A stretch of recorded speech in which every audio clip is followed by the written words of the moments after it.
So we'll bring this final episode on Chapter 7 of Healing America's Narratives full circle by going back to Robert McNamara and something that he wrote in the early to mid 1990s as part of his reflections on Vietnam. This is a direct quote.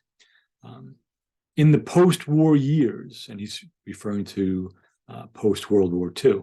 In the post-war years, the United States had the power and to a considerable degree exercised that power to shape the world as we chose. In the next century, that will not be possible. So obviously he was exactly right about that, as we've seen in the first 23 years, give or take, of the 21st century. It's obvious that we haven't learned the lessons of Vietnam. Post 9/11 ignorance and arrogance, we can listen back to the language of some of the elected officials in words such as, you're either with us or you're with the enemy, wanted dead or alive, bring them on. Those don't really help. And we also live amid Eisenhower's perpetual fear and tension, with a burden of arms draining our wealth and labor. With every rocket fired, we somehow refuse to believe we're hanging from a cross of iron. And again, that was a paraphrase. That's, I stuck some language in there. But as a country,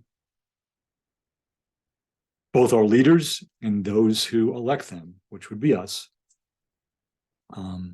we continue to play the familiar, well-worn, monophonic groove of all the danger out there in these other countries, and in other religions and other parties and other networks and neighborhoods and people. And we categorically refuse to listen to any sustained multi-channel messages that might implicate us and even save us.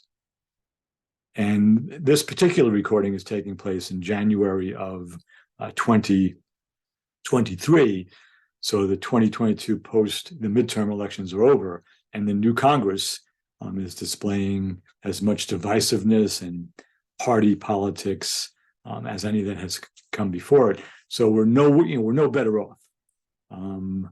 As I'm speaking to you today, we're about 48 hours out from the most recent mass shooting in California, where 10 people were killed in a Lunar New Year celebration in a Chinese community. So it's the saga continues. And our best and brightest don't seem to understand the underlying issues that inform their daily games of whack-a-mole, which both elected officials, including those I vote for, and performance news commentators play every day. So I know that's not particularly optimistic, but I'm here to try to get to the heart of the matter. And I look forward to speaking with you the next time. So thanks, as always, for tuning in.